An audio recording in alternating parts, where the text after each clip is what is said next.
Olá, estamos começando o nosso ponto de vista ao vivo, mais uma vez aqui pela Santa Cecília TV. Muito mais informação para você e a gente sempre juntos aqui de segunda a sexta-feira, neste horário da 1h30 da tarde, sempre a tradição do debate político e a discussão importante dos temas que fazem a pauta aqui para a cidade, para a região metropolitana e, claro, espaço democraticamente sempre aberto para a gente debater também os temas, os assuntos de interesse nacional, né? Fundeb finalmente aprovado, né? Depois de muita discussão, muito bate para lá, muito bate para cá, resistência do governo, aquela coisa toda. E o Congresso acabou aprovando ontem o Fundeb para os anos que vêm pela frente agora, né? Porque se não fosse aprovado, entraríamos em 2021 numa verdadeira situação de calamidade pública na educação, né? Porque as prefeituras não teriam como, né? Nem os estados também, possibilidade de voltar às aulas, de manter um bom nível, enfim, né? Pagar professores, manutenção de escola, enfim, toda essa situação para a qual o Fundeb é destinado, né? Tivemos também entrega da reforma tributária, polêmica reforma tributária do ministro Paulo Guedes à Câmara Federal e ao Senado da República, né? Ao Congresso Nacional. E os bancos, né? Os bancos continuam nadando de braçada, né? Uma coisa impressionante que acontece, né? E a gente tem mais uma vez, né, claro, bater aqui na questão do Covid-19, o coronavírus que atrapalha a vida de todos nós, né? Graças a Deus estamos com um número de óbitos bem estacionado, mas os casos ainda vão aumentando aqui pela Baixada Santista. Esses temas todos aí, outros assuntos importantes, a gente vai discutir, vai debater aqui durante o ponto de vista, que nesta quarta-feira conta aqui com o nosso Altair de Marco, companheiro, radialista, sempre atento a essas questões da região e do país. Prazer revê-lo, Altair, tudo bem? Mais uma vez, um prazer grande estar aqui. Boturão, Santana, nosso convidado que você anuncia já, e com você, que acompanha aqui o ponto de vista todos os dias pela Santa Cecília TV. Mais uma vez, com um prazer enorme estar aqui, mas com um pesar muito grande, né? Porque nós não estamos vendo aí aquela coisa da diminuição das mortes no Brasil pelo Covid-19. É até chato começar o programa falando assim, mortes, mas não tem outro jeito, né? Não tem. Ou a gente encara isso com a realidade, com a naturalidade, que tem que ser encarado no momento, claro que com pesar, mas tem que ser muito verdadeiro e ser natural para discutir esse problema. Graças a Deus, a nossa região vive um momento melhor, muito melhor que isso, com a diminuição de casos de UTI, principalmente em Santos, e de mortes também. Mas o assunto ainda é grave e é sério em todo o país, e o Boturão vai falar disso já já, eu tenho certeza, né? Com aquele balanço que você faz todos os dias, né? Infelizmente, né? O triste balanço, né, que a gente tem aqui, a cidade da região, né, que eu repito sempre, prefeitos unidos aqui na Baixada Santista, né? O Condesb nunca atuou tão fortemente como nessa situação do combate ao coronavírus, fizeram tudo o que era possível, mas lamentavelmente muitas perdas, né? E a tragédia nacional que nós estamos acompanhando, né? Que é absolutamente vergonhosa para todos nós brasileiros. Aqui conosco o secretário de Gestão da Prefeitura de Santos, participando com a gente pela primeira vez, Adriano Leocádio, né? E que vai nos ajudar aqui a destrinchar uma série de assuntos importantes, falar bastante sobre a gestão municipal também. Prazer recebê-lo, secretário. Tudo bem? Tudo bem. Boa tarde a todos. Boa tarde, Altair. Boa tarde, Santana. É uma alegria a gente poder estar aqui conversando um pouco sobre esses assuntos que são de interesse nacional, mas dando uma visão sobre a cidade de Santos e os seus impactos aqui na administração pública e para todo cidadão santista, né? É uma alegria a gente poder estar conversando com o pessoal aqui do ponto de vista. Obrigado ao secretário por estar conosco, né? E lá na ponta o Marco Santana, atento aí às informações que vão surgindo, né? A sua participação sempre muito importante conosco. Tudo certo aí, Santana? Tudo certo, boa tarde a todos, na medida do possível. O Altair lembrou do número de vítimas fatais.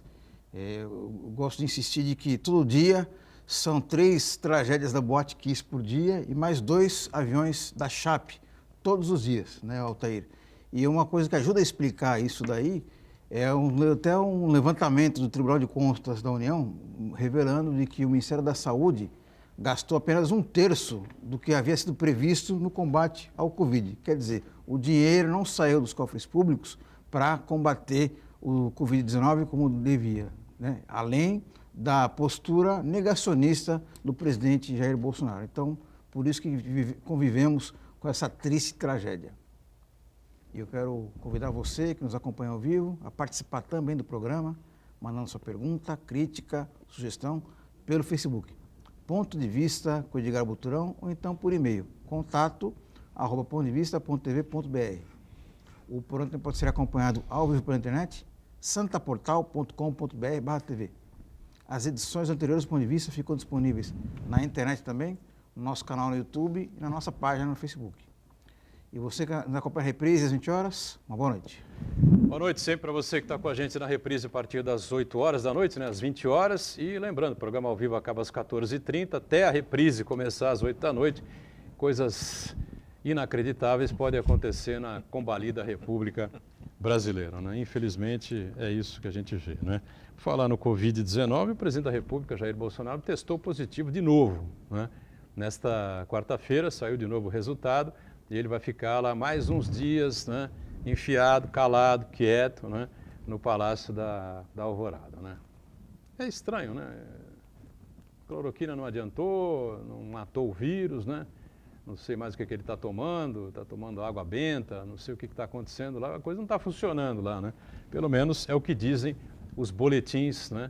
Ou os testes aí que são anunciados. Agora, acho que os testes que são feitos agora são com o nome dele mesmo, né? Não está inventando nome de ninguém, né? Pedro, Paulo, João, Maria, né? Como ele fez aí nos outros testes, né? Sei lá. Fazer o quê, né? Nossa função é divulgar a informação e, como não temos como contestar, né? Recebê-la como verdadeira, né? Então vamos em frente. O presidente continua lá trancado no Alvorada, sem dizer aí grandes barbaridades, como ele fazia há um tempo atrás, e a gente acompanhando, né? Toda essa situação que nós vamos acabar comentando aqui, né? Só queria voltar rapidamente naquele assunto lá, batido não, né? Que viu uma grande repercussão na mídia nacional e internacional, né? O Eduardo Siqueira, chamado Siqueirinha, né? O desembargador do Tribunal de Justiça do Estado de São Paulo, o caso continua repercutindo muito. Eu queria lamentar profundamente algumas besteiras que eu li ontem pelo Facebook, né? Inclusive de jornalistas, né? Colegas nossos, enfim, né? Supondo, chutando, né? Dizendo que o que o Delbel falou no celular para ele, o Delbel será que mandou ele rasgar a multa, não sei o quê. Eu falei, escuta, tenha santa paciência, né? Total desconhecimento de quem é o secretário de Segurança de Santos, né? Coronel Sérgio Delbel, comandante da PM aqui na nossa Baixada Litoral durante muito tempo, policial da rota, né? Dos mais respeitados, enfim, né? E jamais, em tempo algum, nunca o Delbel mandaria, ou diria ao desembargador, né? Rasga aí que não tem problema. Imagina, só pode passar pela cabeça de um louco, né? De gente estúpida, esse tipo de colocação. A pessoa coloca nas redes sociais, vai chutando aí, entende? Como querendo envolver o secretário Sérgio Delbel na situação onde o único culpado, o único vilão, foi realmente o desembargador. É uma coisa lamentável, né, secretário? Quem conhece o Delbel, quem conhece a história, a carreira do Sérgio Delbel, sabe que jamais ele faria uma coisa dessa. Jamais. Eu tenho o prazer de trabalhar ao lado, muito próximo já há alguns anos, com o Coronel Delbel, e além dele ser um policial condecorado, né, pela Polícia Militar, coronel, comandante daqui da região, ele é um servidor público exemplar, um homem que prima sobre todos os aspectos, pela legalidade, é muito respeitado pela corporação, isso é importante falar. Quando eu converso com os meus colegas servidores de carreira, que são os guardas municipais, todos eles têm extremo respeito, porque o Coronel Delbel jamais teve qualquer ação que gerasse dúvida contra ele. Quando as redes sociais, de uma forma geral, virou terra de ninguém, né? As pessoas falam o que acham que podem falar sem medir as consequências das suas palavras. Eu espero que isso esteja acabando. Sinceramente, eu espero que o nosso país e o mundo como um todo reveja esse liberalismo extremo que existe nas redes sociais, da pessoa falar sem medir as consequências das suas palavras.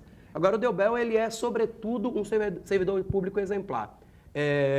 Eu não escutei a conversa com ele, mas eu tive conversando com ele até ontem à noite, a gente esteve numa conversa juntos, e ele falava que ele nem conseguiu falar com a pessoa, ele estava tentando acalmar o desembargador, E o desembargador simplesmente não escutava o que ele falava. Ele é um homem muito ponderado, né? Apesar de policial militar durante muito tempo, ele é um homem muito tranquilo, muito calmo, muito equilibrado. Aliás, o que aconteceu? A atuação equilibrada, né, serena dos dois guardas municipais é a cara do Sérgio Delbel.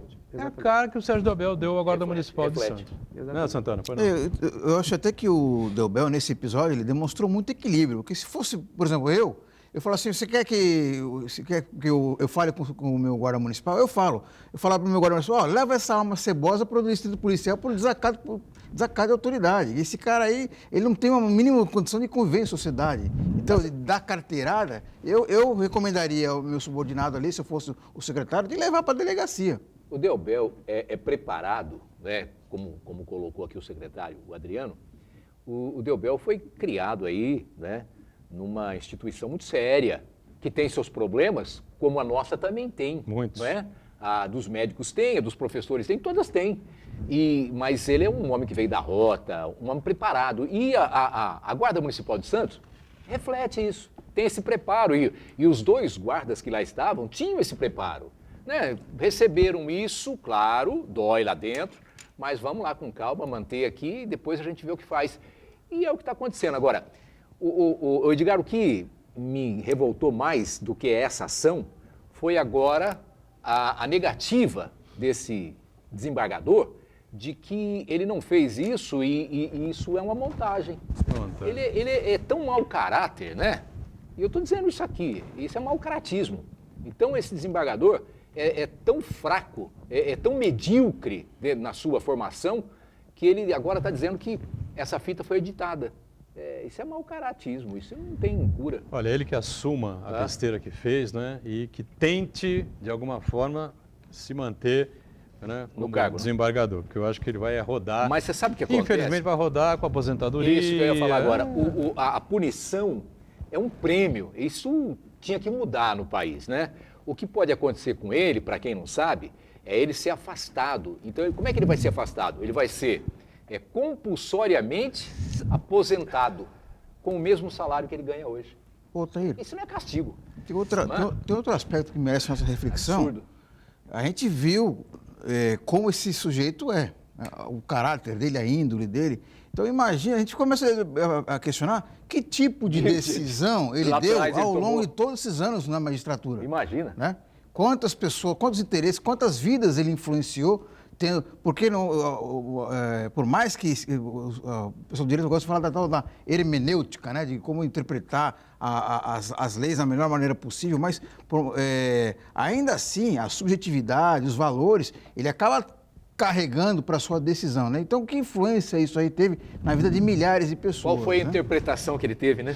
Sem dúvida. Bom, seguimos aqui, né? Lamentavelmente, vamos lá, os números do Covid-19, né? Em Santos, 13.633 casos, o número de casos vem aumentando dia a dia, né? Um dia um pouco mais, outro dia um pouco menos. 429 óbitos, né? Graças a Deus, o número estacionou, né?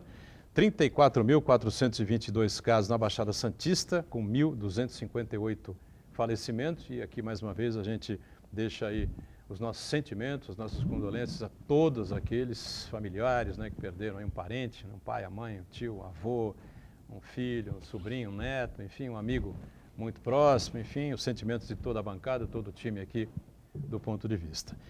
No estado de São Paulo, números impressionantes também, né? 422.669 casos, 20.171 paulistas, né, perderam a vida. E no Brasil, meu Deus do céu, números oficiais apenas, né, dos boletins oficiais, né? 2.166.532 casos do Covid-19, 81.597 pessoas faleceram por conta dessa doença. São números oficiais, a gente lembra sempre aqui que a comunidade científica trabalha no Brasil, né, com pelo menos 10 vezes mais em questão de número de casos. Então teríamos aí por aí quase 22 milhões de pessoas que já foram contaminadas e o número de óbitos também seria bem maior desse que aparece aqui, claro que não na mesma proporção, né? É profundamente lamentável, é triste, né, essa situação toda que estamos vivendo. E fazer o quê, né? O governo federal continua de costas, né? O Ministério continua nas mãos de ninguém, né? O Ministério da Saúde, que devia ser o grande articulador nacional, né, do combate ao Covid-19, com todos os estados, com as principais capitais, né? Claro que você não vai querer que o ministro venha aqui a Santos, que vá lá a Guarulhos, que vá, enfim, né, a Niterói, que vá nas grandes capitais, como estavam fazendo o ministro Mandetta lá atrás, né? E foi sumariamente demitido, né, porque aparecia muito. E agora estamos nós vivendo aqui com essa situação. Bom, o Fundeb foi aprovado, né, secretário? Você não é da pasta de educação, mas sabe da importância vital, né, desse fundo para que a área continue funcionando, né? Exatamente. No país todo, né? Ontem a Câmara aprovou, né, a votação, em segunda votação, o projeto para estender o Fundeb com algumas alterações, inclusive de financiamento por parte do governo federal, onde ele aumenta a sua cota de financiamento. É importante frisar que uma grande parte da composição do Fundeb vem dos municípios e do Estado. Então, a grande maioria dos recursos eram do Estado e do município e continuarão sendo. Os municípios ainda são os grandes financiadores da educação, principalmente a educação fundamental, a educação básica, que ela é primordial para o desenvolvimento da nação. Eu acredito que o nosso país, enquanto não despertar para a importância do investimento na educação básica, na educação fundamental, nós continuaremos sendo eternos países em desenvolvimento. A gente teve algumas políticas nacionais de desenvolvimento da educação superior, que ela teve a sua valia, mas passou do momento e eu acho que essa alteração, essa proposta que foi mais uma derrota do governo, na verdade, que o governo agora o governo federal tem falado que acha que é bom, mas na verdade foi uma derrota do governo, porque a proposta do governo era muito mais diminuta, era de fazer... Nós, nos últimos anos, nós tivemos um distanciamento entre o que é gasto educacional e o que é gasto de assistência social. O Tribunal de Contas dos Estados, o Tribunal de Contas da União, ele foi muito rígido nessa separação de gastos. O que é assistência, o que é educação. A tentativa do governo federal com a proposta de lei do Fundeb era justamente andar nessa contramão, ou seja, retirar recursos educacionais para destinar para a área de assistência, que também tem a sua valia, tem a sua importância. Mas eu acho que essa derrota no Congresso, a extensão do Fundeb por mais um tempo e essa alteração na fonte de financiamento do governo federal, eu acho que ela é muito benéfica para a educação brasileira das nossas crianças e nós vamos colher o fruto com toda certeza daqui a alguns anos. A educação, eu acho que devia ser pensada como um projeto de Estado, né? E não entra um governo, sai outro governo. Devia ser algo assim, intocável, né? Você mexe, dá uma linha para ela. Agora, eu também acho curioso e difícil, né? Você está sentado lá no Ministério da Educação, numa cadeira com ar-condicionado, e articular lá, conseguir definir o que serve, né, para a região sul do país, o que serve para o norte e nordeste do Brasil, para o centro. São coisas completamente diferentes, né, Altair? Mas você colocou bem, se fosse tratado como Estado, não é? Como um projeto de Estado e não um projeto de governo, como é feito, cada governo que entra, puxa de um lado, uma hora pode, outra hora não pode, outra hora deve, outra hora não deve, é o livro que sai, é o livro que é recolhido, é o livro que não presta, é o livro que presta, e acaba nisso. Acho que a função realmente do Estado era fazer um plano para que se fosse intocável, como você colocou aí. Acho que é a única solução. Países que vieram destroçados de guerras, como o Japão, a Alemanha, a Coreia, eles fizeram esse pacto pela educação e hoje você vê aí o resultado de tudo isso, não é? Países que vieram acabados, não é? E a educação hoje, né, levou esses países a primeiro mundo. Então, o que acontece no país é que nós temos essa coisa que o secretário colocou. O governo queria colocar um dinheiro na educação que podia ser obra assistencialista. Aí é fácil, né? Fazer caridade com o dinheiro alheio, com o nariz alheio. Não dá para ser assim. Não dá para ser assim. Ainda bem que houve essa derrota, que o Congresso encampou isso, não deixou que isso acontecesse. Até 2026 tem um crescimento aí da ordem de, se não me engano, 12,5%, foi isso? De 12,5% no que se arrecada e no que se gasta com a educação, que se vai gastar com a educação. Eu não sei se isso vai ser, quanto foi o aumento esse mês agora, esse ano, né? Porque ainda está meio que turbulenta a coisa lá. Mas a educação gasta muito pouco. Muito pouco é gasto, é aplicado. Isso não é gasto, né? Na realidade, isso não é gasto. Investimento. Isso é investimento. É muito pouco no Brasil. Diga, Santana. Meus amigos, vamos lembrar que esse projeto que foi aprovado em 2 votações na Câmara Federal, ele foi concebido na Câmara Federal, porque não veio de iniciativa do Ministério da Educação. Nesse um pouco mais de 1 ano e meio aí de gestão, o Ministério da Educação, os ministros ficaram preocupados na guerra ideológica, né? O ministro que já foi tarde estava preocupado em falar mal dos chineses, falar mal dos comunistas, e assim por diante, em vez de tratar de um assunto tão sério como é a política educacional do Brasil e principalmente as suas fontes de financiamento, sendo que o Fundeb é uma das suas principais. Agora, outra coisa que me chamou muito a atenção é que o governo federal, diga-se aí o ministro Paulo Guedes, ele queria inserir dentro do Fundeb o tal do Renda Brasil, que nada mais é do que uma maquiagem aí no Bolsa Família, que é uma experiência começou lá atrás no governo Fernando Henrique Cardoso, como Bolsa Escola, foi aperfeiçoada pelos governos petistas, e um projeto que o Jair Bolsonaro, desde a vida inteira dele, criticou, defendia o fim, falou que aquilo era esmola, que dava o peixe, não ensinava a pescar, que era para fazer politicagem, e ele agora está querendo assumir para si e fazer essa politicagem. Quer dizer, estava errado antes ou está errado agora? E ainda assim, nesse sentido, o Paulo Guedes, ele queria inserir o Renda Cidadão dentro do Fundeb e, como consequência prática disso daí, ia reduzir a fonte de financiamento para a educação, porque o Renda Cidadão, o Renda Brasil, Renda Brasil, né? Renda Brasil. Renda Brasil é um projeto de assistência social, não um projeto educacional. Muito bem. E lembrando que depois dessa votação no Congresso, houve uma homenagem de uma deputada ao Rodrigo Maia, né, o presidente da Câmara, que levou o Maia às lágrimas, né?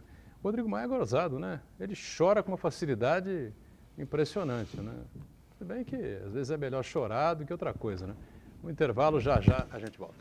Muito bem, voltamos, sequência aqui do Ponto de Vista, conversando com prazer aqui com o Altair de Marco, conversando com o secretário de Gestão de Santos, o nosso Adriano Leocádio, e o Marcos Santana já tem uma participação aí com a gente, é isso? Exatamente. O Luiz Henrique Arnesto, ele diz o seguinte, que o Delbel nem deveria ter atendido o desembargador, e fez isso em 2 oportunidades. Ele diz assim, apenas uma opinião diferente, e não sou idiota como disse o apresentador. Não, eu não chamei você de idiota. Eu disse que idiota é o cara que fica nas redes sociais chutando, inclusive colegas nossos aqui, meu e do Marcos Santana, e do Altair também, né? O Altair é da área de comunicação, né? Então, acho que não cabe na cabeça de ninguém, um jornalista profissional, né, entrar nas redes sociais e supor, né, porque ele não tem informação sobre isso nenhuma, né? Nem o tal do Siqueirinha disse que o Delbel o autorizou a rasgar a multa. Nem isso foi dito pelo Siqueirinha, porque as pessoas começassem a supor que o Sérgio Delbel teria dito, esquenta a cabeça, deixa ele fazer a multa, você rasga e tudo bem, né? Jamais o Delbel faria uma coisa dessa, por todos os motivos que nós já elencamos aqui, né? Pela correção do Sérgio Delbel. E você pode ter a opinião que você quiser, você fica livre. Agora, você não pode colocar nas redes sociais uma besteira, né, desse tamanho. É isso que eu estou falando. Olha, e para a gente não fugir à regra, né?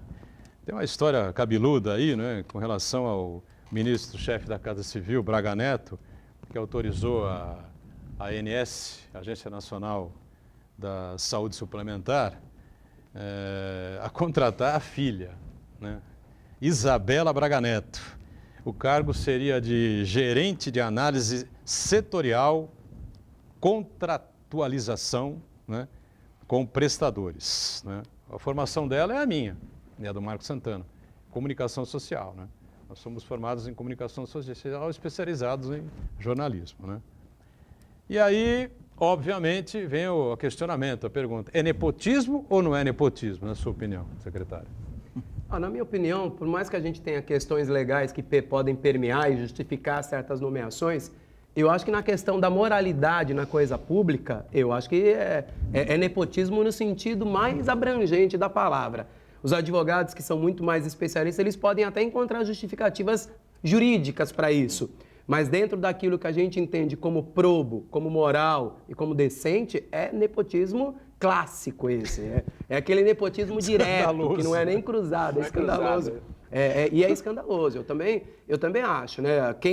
Quem decide entrar na vida pública tem que tomar esse tipo de cuidado e não pode nem sonhar em ter esse tipo de ação. É o que eu penso e o que eu acho que tem que ser vivido por todo mundo que trabalha na administração pública, seja ela em qualquer que seja a sua esfera. Os ministros o procurador da República, né, Hélio Telho, disse pelo Twitter dele, né, ontem, que essa nomeação pode a qualquer momento ser derrubada pelo Supremo Tribunal Federal, STF, né, que pode considerá-la como um ato de nepotismo, né? E eu acho que, porra, tenha santa paciência, né? É escandaloso uma coisa dessa. Edgar, uma notícia do jornal O Globo mostra aqui que os ministros do STF consideram nepotismo a nomeação da filha do Braga Neto para a ANS. Quer dizer, eu acho que só não está claro para o Braga Neto que isso não é nepotismo. Acontece. Né? Eu fico, às vezes, eu também acho que é nepotismo.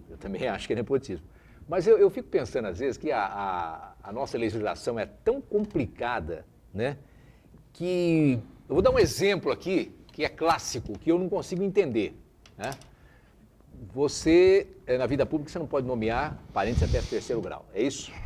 Mas para cargo nenhum, a não ser que seja um prefeito pode nomear um secretário? O presidente? Acho que pode. Hã? Acho que pode, é um primo, né? Pode nomear um secretário. Pode nomear irmão, pai, secretário, mãe, ele pode. Mas ele... Não, eu vou pôr lá como chefe de departamento. Não pode. Aí é nepotismo. Mas secretário pode. Então, eu fico assim, para que criam esse tipo de coisa? Quer dizer, onde é que nós queremos chegar? Né? Não é? Tudo é nepotismo. Ou secretário, ou chefe de departamento, ou... É nepotismo. Era mais fácil não ter essa lei. Tem coisas que... Pois é, tem coisas que pode... Não ter isso aí. Tem coisas que pode, tem coisas que não pode. Você faz o seguinte, deixa a Bangu, o cara tá no poder, ele nomeia quem ele quiser. Né? Pai, a mãe, o filho e tal, não sei o quê. E aí você tem os processos de investigação, né? Aliás, se o cara agiu errado, cana, já assim, sabe o que vai acontecer, né? Cana.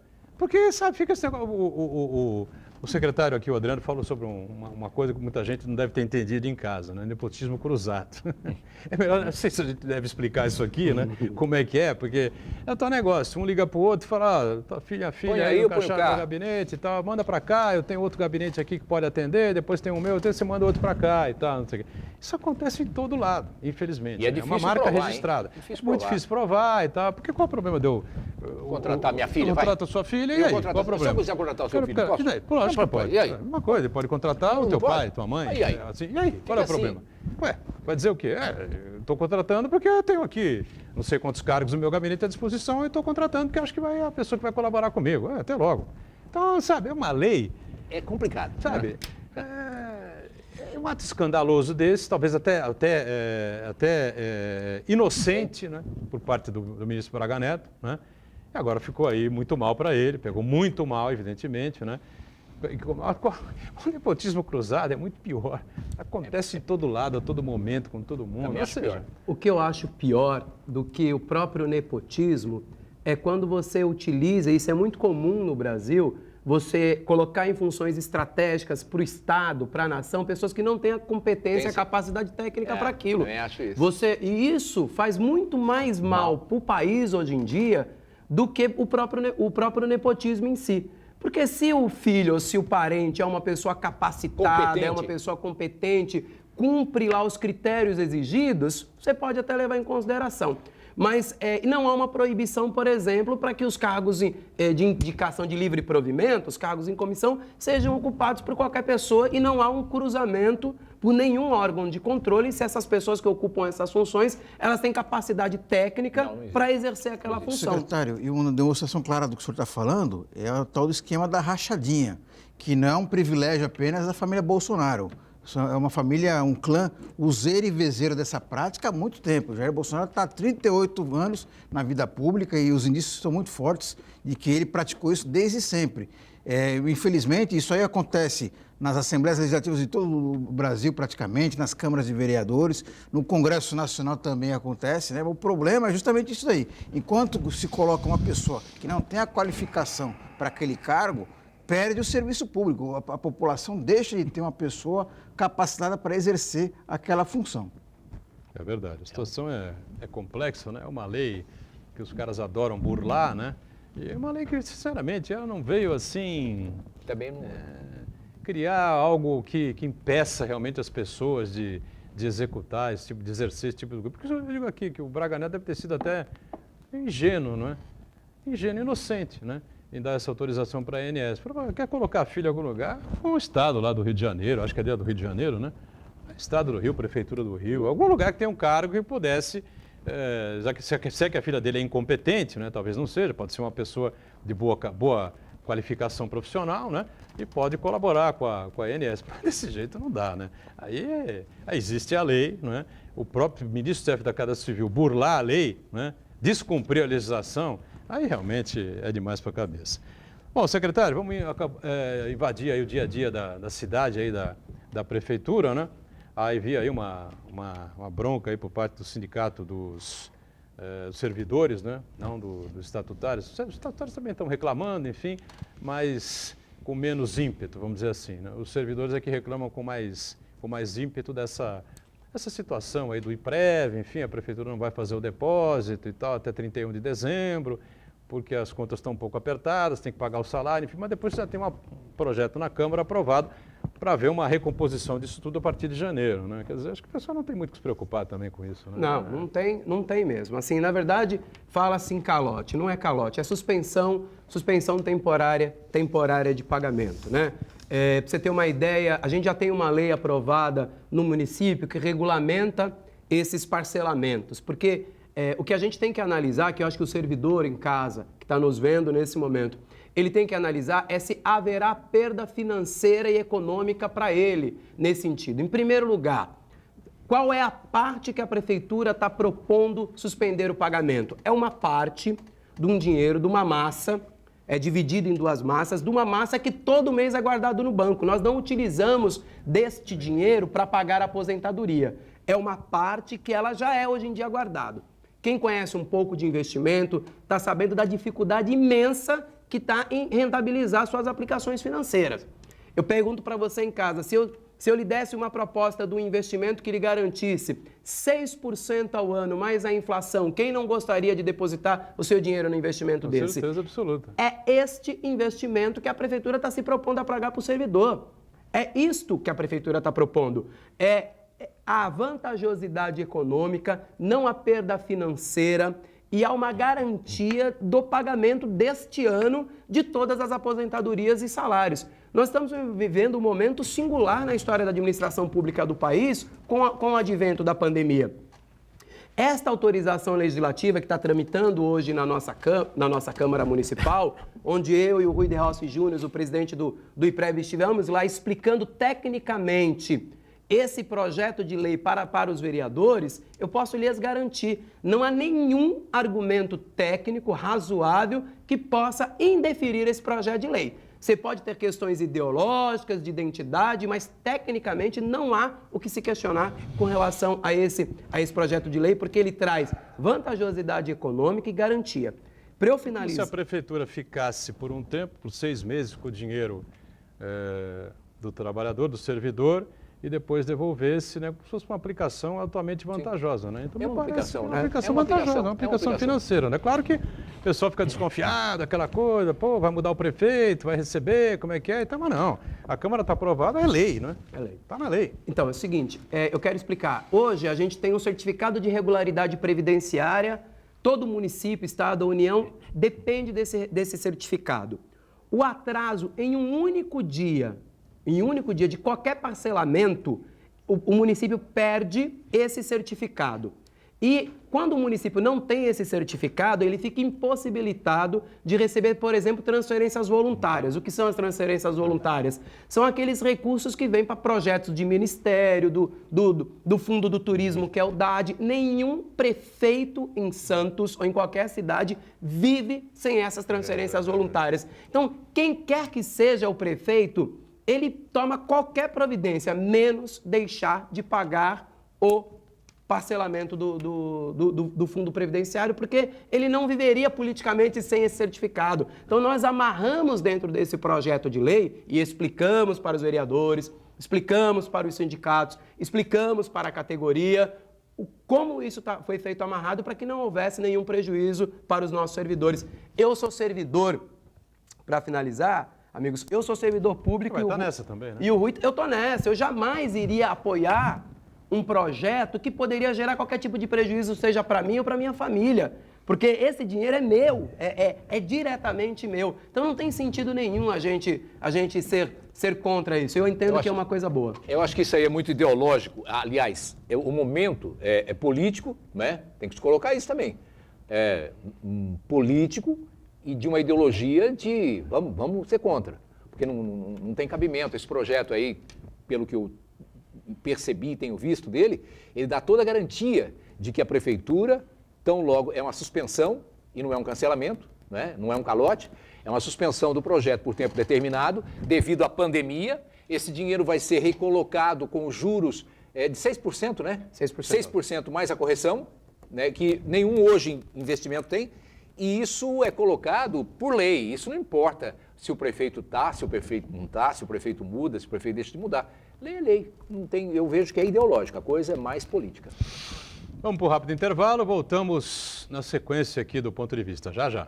E reto lá com o Marcos Santana, tem mais algumas participações aí? Isso, algumas participações. O Elias Carneiro acompanha a gente. Ele diz que conhece o Delbel há 15 anos e tem muito respeito, não só pelo profissional, mas como pela pessoa do Sérgio Delbel. Um abraço, Elias. É verdadeiro isso, hein? Parabéns. E o Uriel Vilas Boas diz que o Siqueirinha vai ser punido com a aposentadoria. Renda acima de R$30 mil por mês. Vai dar para ele comprar as máscaras para circular sem ser reconhecido. É bom ele colocar uma máscara vai cobrir o rosto inteiro, né? Porque a cara dele saiu do mundo todo, né? Já circula pelas redes sociais, eu não sei se é de hoje essa foto, uma foto do Siqueirinha andando pela praia de máscara. Mas o Siqueirinha, se não colocar máscara, ele vai ter dificuldade para andar na praia. Vai ser vaiado aí por um monte de gente, viu? Vai ser mole, viu? Não vai ser mole. Ele procurou uma sarna para a vida dele. Né? Já está reclamando, né? Que está sendo fuzilado aí pelas redes. O que ele queria? Execração pública. Eu não gosto desse tipo de coisa, né? Mas o que ele fez é imperdoável, pô. Desacatar uma autoridade daquela forma, né? Carteirada. E depois rasgar a multa e atirar a multa na areia, no chão, né? Na areia da Praia de Santos. Que é isso, né? Mais alguém aí? Valdomiro Trento, ele diz o seguinte: a economia do país está tendo problemas com a pandemia e o pós-pandemia será muito mais complicado. Muitos privilégios nos três poderes precisam ser revistos, resolvidos e até eliminados para ajudar na recuperação da economia. Aí pergunta para o Altair de Marco: o que você pensa disso, Altair? Eu tenho certeza que tem que ser revisto tudo que tem hoje de excesso no Brasil. Posso começar aqui a falar para você, começar a cortar carro de senador, gasolina de deputado, porque dá para dar a volta no mundo com o dinheiro que esses caras ganham lá, né? Eu não estou aqui querendo cortar, não. Acho que os caras têm que ganhar bem, só que tem coisa lá que não dá. Ter privilégio para paletó, para auxílio para universidade, não. Para universidade também, para creche, para... Alguém de nós aqui ganha alguma coisa para pagar aluguel de casa? Não, eu tenho que pagar com o meu salário.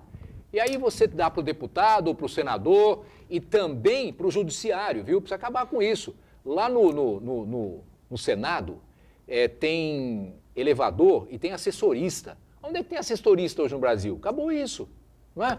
E essas coisas precisam acabar no Brasil. Eu sou da opinião que você tem aí que tem que acabar com esse privilégio. Tem que pagar bem, todo mundo tem que ganhar bem. Nós todos temos que ganhar bem, todos nós aqui, né? O câmera tem que ganhar bem, o apresentador tem que ganhar bem, o porteiro tem que ganhar bem, o médico tem que ganhar bem, mas não pode ter esse tipo de exagero no Brasil de dar carro para para senador, motorista.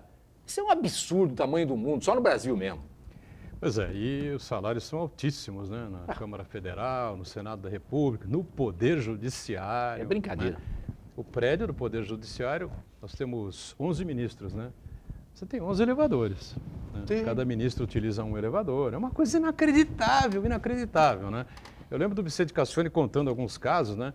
De questões que ele foi resolver na Itália, em Portugal, enfim, né? Você subia a escadaria junto do fórum, junto com o juiz ali do lado, né? Você nem sabia que o cara carregando a pastinha e tal, chegava lá e apresentava numa mesa, não sei o que, você sabia, quando você estava de frente era ele ali e tal. Chegava com um carrinho pequeno, encostava ali na vaga onde dava e tal. É uma coisa inacreditável realmente que acontece no Brasil, com a situação triste, né, terrível que nós estamos vivendo. Antes da pandemia, né, a situação já estava muito grave, muito ruim, 12, 13 milhões de desempregados, mais 15 milhões de desalentados. Hoje a coisa piorou e a tendência realmente é grave. Vocês ouviram ontem aqui os empresários, né, da área de alimentação falando, né? 2 proprietários de restaurantes absolutamente tradicionais em Santos e em Guarujá, colocando aqui o que eles estão pensando, realmente, como lembrou o Altair, para o pós-pandemia. Né? Diga, Santana. E essa questão dos privilégios no Poder Judiciário, desde sempre a gente vê também na imprensa notícias sobre a lista de compras do Poder Judiciário para o lanchinho da tarde.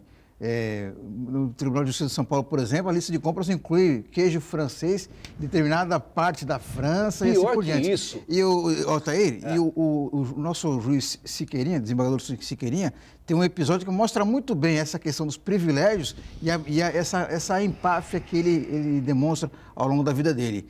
Ele, certa vez, isso aí está noticiado, está registrado, quem quiser pode consultar na internet, certa vez ele queria suco de morango para tomar e não era época de morango. Então ele deu o maior sabão na copeira, coitada da copeira, que não tinha nada a ver com aquilo ali. Quer dizer, eles vivem num mundo completamente distante da realidade. O que eu acho mais incrível, você falou aí na comida, Edgar, eu vi algumas vezes o pessoal fazendo essa lista de compra que incluía lagosta, camarão. Exatamente. Olha, coisas absurdas, né? E vinho. Caviar, né? Caviar e vinho. Mas aí eu pergunto, se a gente aqui, se os meninos aqui, se trouxerem uma garrafa de vinho para cá para tomar, vocês serão demitidos, não é? Isso eu sempre aprendi. Altair, você não pode beber em trabalho. E é verdade, eu não podia beber, ia ser demitido, qualquer um aqui. E os caras podem beber lá, cara. Os caras podem comprar vinho com o nosso dinheiro para beber lá no Supremo. Aí já virou palhaçada, não, Brasília, né? Aí já virou palhaçada. Brasília realmente aí é o fim da picada. Brasília realmente é um outro planeta, é uma ilha, um mundo completamente à parte. Quem conta muito isso aqui pra gente é o doutor José Stalin, né, especialista em Direito do Trabalho, participa com a gente aqui às sextas-feiras, né? Ele que disputou a cadeira no Tribunal Superior do Trabalho, foi indicado 2 vezes, enfim. E ele dizia que as várias vezes que a Brasília tinha que fazer palestras, tinha que participar de uma série de eventos e tal, para você mostrar quem você é, aquela coisa toda, enfim, né? E que você encontrava com os deputados ali em Congonhas, enfim, né? E falava, os deputados, enquanto não entra no avião, eles são um tipo de pessoa. Quando você entrou no avião, amigo, a conversa já é outra. Chegou em Brasília, o cara vira, entendeu? A água pro vinho. Brasília realmente é um mundo à parte, né? No nosso pobre planeta. Mas eu falei na abertura sobre esse projeto de reforma tributária, né? Parte dele, né? De acordo com o Paulo Guedes, 1 ano e meio depois, né? Ele apresentou parte. É cômico, né? Não é brincadeira. A gente ri para não chorar, porque é uma coisa inacreditável que acontece no país, né? Ele apresentou parte do projeto, né, meu caro secretário Adriano? E a primeira fase do plano, né, de reforma tributária, proposta de uma alíquota única de 12% para a contribuição sobre bens e serviços, tal CBS, né, criada a partir da unificação do PIS/COFINS, mas com 5,8% para os bancos. As receitas de prestação de serviços de transporte público, coletivo, municipal de passageiros que influem no dia a dia da população ficarão isentas.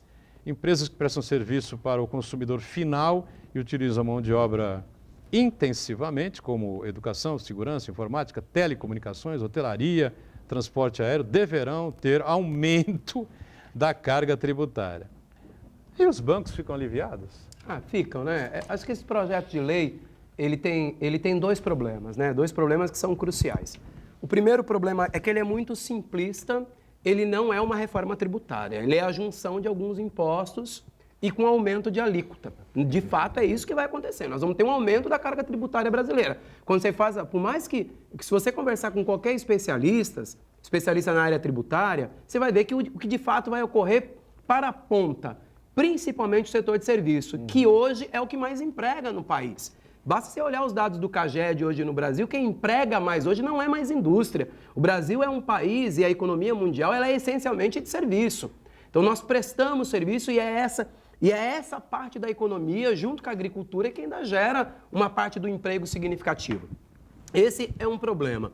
O outro problema é que vai ter esse aumento de carga tributária para as empresas, certo? E tem um outro problema que não está falado aí, que os municípios vão perder e vão perder muito com esse projeto. Por quê? Porque a base do imposto sobre serviço, ele é basicamente, hoje a Constituição coloca de competência do município. É o que a gente chama de ISS, ISSQN, onde a gente tem uma alíquota teto de 5%. Então a gente vai ter um imposto mais caro.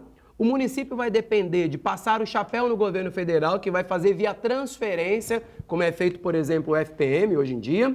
Não vai ter mais gestão sobre isso. Então, é prejudicial para o município e, no meu ponto de vista, prejudicial para a economia do país. Hoje eu estive escutando hoje de manhã uma entrevista da Câmara dos Deputados, do presidente da Câmara, que ele fala categoricamente que a Câmara vai refazer tudo isso. Eu espero realmente que esse projeto não prospere para que não prejudique ainda mais a nossa economia. Olha, eu vi o secretário Adriano falou aqui nesse aumento aí na mão de obra, não é? E hoje a maioria dos empregos do país é da pequena e da microempresa, não é? É da pequena empresa e da micro. E a mão de obra é que está segurando tudo isso aqui, né? A prestação de serviço. Me parece que sairia dessa proposta para 12% a arrecadação aí, a tributação sobre a prestação de serviço, a mão de obra. 12. Você falou em 5% aqui, ó, o ISS, né? De 5 para 12 é um negócio absurdo, né? Se for isso, se for essa contemplação que dará para a mão de obra, para a prestação de serviço, nós vamos ter que incluir aqui no nosso serviço o cabeleireiro, qualquer que seja aí, a manicure, vai ter que colocar 12% a mais aí para cobrar do salão, porque tem que sair de alguém e vai sair do consumidor final. Então, acho que realmente a Câmara Federal tem que tomar, o Congresso Nacional tem que tomar as rédeas dessa reforma, que parece que não é reforma, é só uma tributação a mais. Altair, qualquer proposta de mudança tributária que foque no consumo, ela penaliza drasticamente os mais pobres. Sim, exatamente. Aponta. Porque esses aí que não tem como escapar. Você não vai deixar de consumir produtos e serviços. Então, é um imposto que não dá para sonegar, porque é um consumo, né? E, proporcionalmente, o impacto que tem na renda de um trabalhador e na renda de uma pessoa mais abastada são completamente distintos, né? Na verdade, o que o Brasil precisa é fazer uma discussão muito séria de reforma tributária em si, de não apenas cobrar sempre dos mesmos, né? Os mais pobres, a classe média, os microempreendedores e assim por diante. E sim, os verdadeiros donos do dinheiro, que inclui-se aí os bancos. Uma situação realmente... Reforma tributária no Brasil é uma encrenca daquelas, né? Jamais aqueles que podem e devem ser tributados são tributados da maneira que precisam, que devem ser para contribuir para a arrecadação da Receita, com a arrecadação do Tesouro Nacional, né? Tem sempre aquelas proteções e os banqueiros bancam, né? A campanha de muita gente, né? E o Paulo Guedes está lá, já falei 1 milhão de vezes aqui, o Paulo Guedes é um grande representante do mercado financeiro, né? É aplaudido de pé lá quando chega em um evento qualquer aí, dessas XPs da vida, enfim, né? E a gente está vivendo disso aí, né? Ele vai lá como foi em janeiro, né? No Fórum Internacional de Davos e dá aquele vexame que ele deu lá, entendeu? Não explica nada na questão ambiental, foge do assunto, né? Diz que os pobres é que detonam a mata para comer, né, na Amazônia. Essas bobagens lá, a gente viu aqui, né, os vídeos, né? Tristes. E a questão da desigualdade social também, não explicou coisa alguma que pode estar sendo feita no Brasil, enfim, né? E a gente vai vivendo dessa maneira triste. PSDB de Santos tem uma reunião hoje, né? À noite, a Executiva Municipal do PSDB, não sei exatamente qual vai ser a pauta aí. O partido, por enquanto, tem 2 pré-candidatos à prefeitura, né? A prefeito de Santos, Rogério Santos, que foi secretário de governo aí do prefeito Paulo Alexandre durante 7 anos e meio, né? Figura, um gestor público, né? Uma figura bastante preparada, aí a gente acompanhou aí a trajetória do Rogério, e também o vereador Augusto Duarte, que continua aí na disputa também, né? Vamos aguardar aí para ver se tem alguma novidade, né? Se aponta aí um caminho único para o partido, para ver quando é que vai ser feita aí esse anúncio, essa decisão. Acho que só quando a gente tiver a convenção, né, Altair? É por aí, né?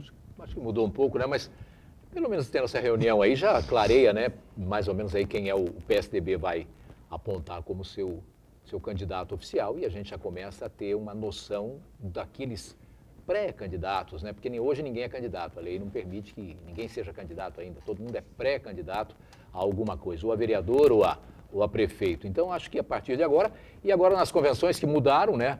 A elasticidade aí das eleições foi para agosto, né? As eleições podem ser feitas até agosto. Isso. E só a partir daí a gente sabe realmente quem serão as pessoas que irão disputar a cadeira de prefeito nas cidades da Baixada Santista e em todo o Brasil. É verdade, vamos aguardar o que vem aí dessa reunião. Essa é uma pré-reunião à tarde, né? E agora, hoje à noite, tem aí essa reunião da Executiva, né? Não sei se o secretário é filiado também, não? Sou filiado do PSDB, sim. Estará lá à noite? Não sou. Só Executiva, não é? Só Executiva. Só Executiva é que vai discutir, né? E vai debater lá com os seus filiados, né? Com o pessoal da própria Executiva, para a gente ter alguma novidade a partir de amanhã. A gente recebeu uma foto aqui, infelizmente não dá para soltar no ar aí, um probleminha técnico que nós tivemos aqui, né? Mas aparece aqui mais uma vez o desembargador, né? Siqueirinha. Aparece ele aqui andando pela orla de Santos aqui, né? Atravessando aqui. Devidamente trajado e com máscara. Está usando máscara. Foi devidamente convencido, está aqui na companhia. Acho que ele está na companhia, tem uma conversa aqui, né? Pode ver aqui, né, secretário? Estão conversando aqui, batendo um papo, né? Aí, Altair. Alguém próximo. Algum próximo, algum amigo, parente, enfim. Eles estão circulando ali pela cidade, estão atravessando na faixa, estão atravessando a Avenida da Praia na faixa. Né? Veja que. Mas você pode ver que tem um São Paulino do lado aí que está conduzindo ele. São Paulino faz a coisa correta. Eu acho que é Botafogo de Ribeirão Preto. Essa camisa aqui não é do São Paulo, não. É do Botafogo? Olha aí. Eu acho que é do Botafogo de Ribeirão Preto mesmo. Ou do Santa Cruz. Eu acho que é do Santa Cruz. Ou do Santa Cruz também, né? Do Santa Cruz de Mas é um tricolor. Recife. Mas é um tricolor. Sempre um tricolor tem uma razão. Aliás, volta hoje o Campeonato Paulista, né? Deus proteja o Santos, porque, olha, a situação tá feia, viu? Ontem o pessoal foi reclamar lá no CT, não receberam, os jogadores não receberam o presidente do CT, a torcida foi reclamar à tarde na porta da Vila Belmiro, pedindo que ele renuncie, e no Pacaembu também, frente ao Pacaembu, também uma manifestação forte da torcida do Santos em São Paulo. Olha, a situação tá difícil, está complicada, né? Eu repito, o pior presidente da história do futebol que eu vi na vida. Olha que de Vila Belmiro são 50 e poucos anos, só de Vila Belmiro, né? E eu nunca vi uma coisa igual, né? Um desrespeito às cores do clube, né? Às finanças do clube. E inacreditável o que foi feito nessa gestão do senhor José Carlos Pérez. Espero que, antes de uma tragédia maior, né, as coisas possam se reequilibrar, né? Secretário, prazer recebê-lo aqui. Sucesso lá à frente da Secretaria de Gestão e até outras oportunidades. Valeu. Agradeço a oportunidade, a alegria de poder estar compartilhando também, né, o nosso trabalho à frente da Secretaria, e agradeço aos colegas aqui por essa oportunidade. Valeu, Altair. Até a próxima. Hein? Muito obrigado, Boturão. Muito obrigado, Santana, o secretário Leocádio, e a todos vocês que estiveram conosco. Um prazer, mais uma vez, enorme estar aqui com você. Prazer nosso em recebê-los, né? O Marcos Santana sempre conosco, e a gente sempre com você, né? De segunda a sexta, 13h30, ponto de vista ao vivo aqui pela Santa Cecília TV, reprise. Você confere às 8 da noite. Tchau, gente. Valeu. Obrigado.